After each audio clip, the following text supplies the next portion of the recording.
आर्यवैश्य सेवा समिति ब्रह्मपुरी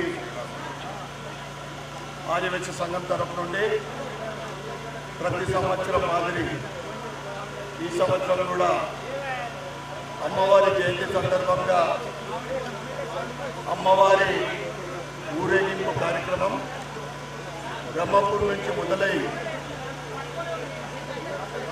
ఇందూరు నగర పుర వీధుల గుండా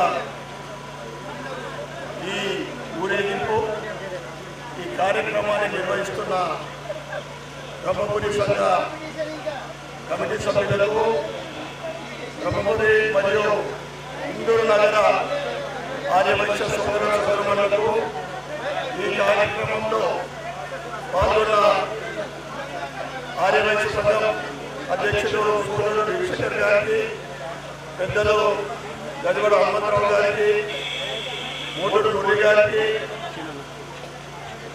ధర్మాల శ్రీనివాస్ గారికి, ఇతర పెద్దలందరికీ కూడా ఈ సందర్భంగా శుభాకాంక్షలు, శుభాభినందనలు. అమ్మదయ ఉంటే అన్నీ ఉన్నట్లే. అమ్మదయ మనందరిపైన నిండుగా ఉండాలని, అందరి జీవితాల్లో, సంసారంలో, కుటుంబంలో సుఖ సంతోషాలతో పాటు అష్ట ఐశ్వర్యాలతోటి అందరూ కూడా బాగుండాలని కోరుకుంటూ, మన సంపాదన, మన నిత్య పనులతో పాటు హిందూ ధర్మం కోసం కూడా మనం అందరం పనిచేయాలని ఈ సందర్భంగా అందరూ కూడా తెలియజేస్తాం. ముఖ్యంగా హిందువుల ఐక్యత చాలా అవసరం ఉంది. అందరూ కూడా ఐక్యమత్యం కావాల్సిందిగా కోరుకుంటూ, మనకు జరిగిన కాశ్మీర్ పహల్గామ్లో సంఘటన మనకు ఒక ఉదాహరణ. అక్కడ ఎవరైతే అడగలేదు, ఆ టెర్రరిస్ట్ ఉగ్రవాదులు నువ్వు ఏ కులమని కూడా అడగలేదు, నువ్వు కోమట్ల, రెడ్డిలా, కమ్ములని అడగలేదు, నువ్వు ఆంధ్ర, తెలంగాణ, తమిళనాడు కూడా అడగలేదు, నువ్వు హిందువా ముస్లిం అని అడిగి చెప్పడం జరిగింది. అంటే ఈరోజు మనము మన వ్యాపారము, మన ప్రొఫెషన్తో పాటు మన కుటుంబ ఏదైతే సనాతన సంస్కృతి సాంప్రదాయాలు, పూజా విధానాలయో రాబోయే తరానికి కూడా మనము అవన్నీ కూడా నేర్పుకుంటూ, ఈరోజు ఆలయానికి వెళ్ళా,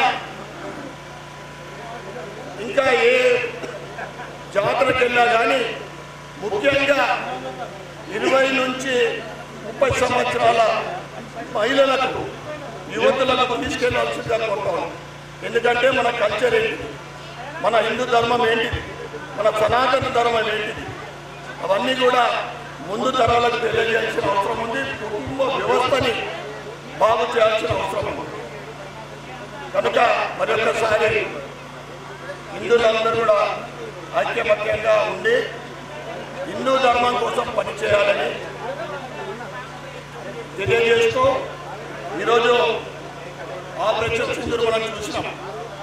ఇప్పుడే వస్తు న్యూస్ మనందరికీ తెలిసింది ఏంటంటే 9 స్థావరాల మీద అటాక్ చేసింది. ఇప్పటి వరకు 39 స్థావరాల మీద అటాక్ చేసింది. మోడీ అయితే ముఖ్యంగా అది మనం అందరం కూడా చేసుకున్నాము.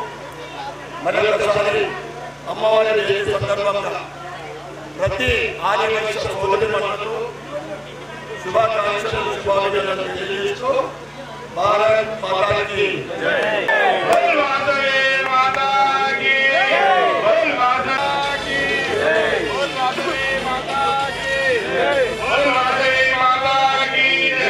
అన్నకు కృతజ్ఞతలు.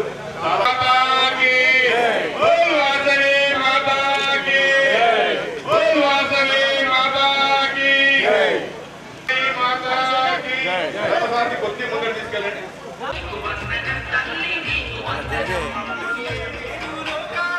సరే నేనాడమ్మా బోల్ వాసవి మాతాకి బోల్ వాసవి అదే కొబ్బరికాయ కొట్టాల్సిందిగా కోరుతున్నాను.